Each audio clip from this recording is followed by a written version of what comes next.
Hi there, so today I'm going to take you through a baby beach day packing list, plus some tips along the way. When the warm weather sets in, a day at the beach is always a great way to relax and escape the heat. However, if you've just had a baby, then the thought of going out for the day, particularly around the water, might seem a bit overwhelming. With just a little bit of organisation and planning, your first day at the beach with your little one is bound to be fun, memorable and stress-free. So we'll start by taking you through the packing list we've devised. So sun hats is the first thing you want to be thinking about, and we've got broad-brimmed hats in our collection of swimwear. These ones do have an adjustable toggle, which is great to secure it underneath the little one's chin. We've got a beautiful marigold print, we've got the forget-me-not print and a plain navy, and these match beautifully with our swimwear. All of our swimwear is SPF 50+, so that's great to know as well. When you're packing swimwear for your little one, probably packing 2 sets, so one will be on your little one, then you'll have an extra set in case the other one gets soiled. Starting off by talking about one pieces. With one pieces, they're great because obviously everything's all in one. You've got long sleeves in this one here. You've got a little safety cover to protect the zip from scratching. You've got a full zip, so dressing the little one and changing is really easy. So this is a perfect one for day out at the beach. We've got lots of styles and designs to choose from with one pieces. Then a 2-piece set.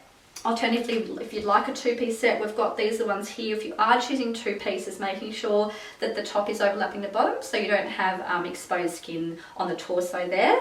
And then also making sure they've got a little zip for easy dressing at the back, which all of our tops do. And then you've got the little adjustable waist for the boys, little drawstring on there just to make sure that they fit comfortably around the waist. Then you've got a little marigold print 2-piece set here, which I thought I'd show you, which is super cute, little ruffles on the bum there. Again, a zip at the back, so that one's gorgeous, another just option for a 2-piece set.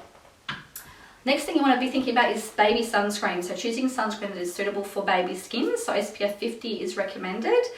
Then nappies, you've got to be thinking about 1 nappy for every hour that you're at is typically a good rule of thumb to stick to, and then you're probably packing 1 to 2 extras for emergencies. Then towels, you're looking at hooded towels, are great for easy drying. So definitely packing 2 towels is recommended because you might find the first one gets very, very wet when they're coming in and out of the water, or if they do potentially soil it, so great to have 2 towels. Then sandals, if the baby is walking, then thinking about having some great sandals. These saltwater sandals are excellent. They are designed for wearing in salt water or around water, so they're perfect for protecting little one's feet. And you're thinking about a pop-up tent potentially, so something to provide you with a bit of shade when you're out and about, because seeking shade is really important. A picnic rug or mat is also a great idea because you want to make sure you've got a place you can sit and have a bit of a snack comfortably on the beach. A change of clothes is also recommended. You might find that baby gets a bit chilly by the end of the day, or whenever you're planning to leave, you might want to take off that wet swimwear and put on a change of clothes, so definitely a change of clothes is on that list. Then beach toys, if your little one's a bit older, thinking about a bucket and spade or some little shapes to do some creative things in the sand. And then an esky, of course, to keep your water cool, and any fruit or things that you take for yourself or your little one to eat if they're eating solids is also a great idea. A pouch for all your items, so your wallet, phone, keys, sunscreen, things like that, just to keep it all separate and keep it safe in your bag. And then waterproof bags for wet and soiled items is definitely on the list as well. Then you might want to actually consider purchasing a beach trolley of some sort. There's some great ones on the market. It saves you heavy lifting, and they're designed to go over sand, so they're perfect if you're having a day out at the beach. So we've devised a bit of a list of some key things to consider as well. So the first thing you want to be considering is being organised and planning ahead, because you want to really be thinking about what it is you're going to be doing that day, maybe packing the bag the night before, thinking about all the things you're going to need. And then tip number 2 is staying cool. Obviously staying cool as much as possible is going to have you all feeling more comfortable when you are out at the beach, so definitely staying cool is a priority.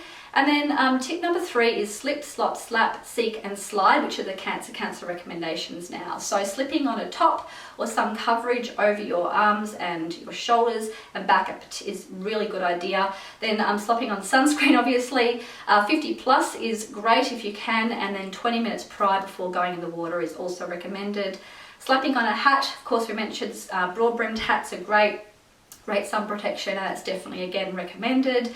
Then seeking shade where you can is also really important, so trying to remain out of the sun as much as you can is a great thing to think about too. And then sliding on sunglasses, because our eyes are very sensitive to UV rays, and that can help protect your eyes from the UV. And then tip number 4 is packing light, so just packing what you need. Remembering everything you take to the beach you have to unpack, and everything you take home you have to unpack and put away. So just packing light, packing the things you absolutely need is what's recommended. And then tip number 5 is starting small. So going to a quiet place that you know is quiet or somewhere nice and local is a great tip as well.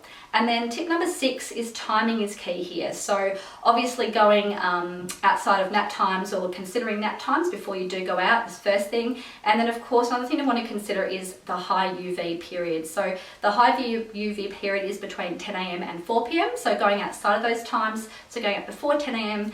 and after 4 p.m. is definitely recommended. So I hope this has been useful and helpful for you today. Enjoy getting out with your little one this summer, and have a wonderful day everyone. Thank you so much.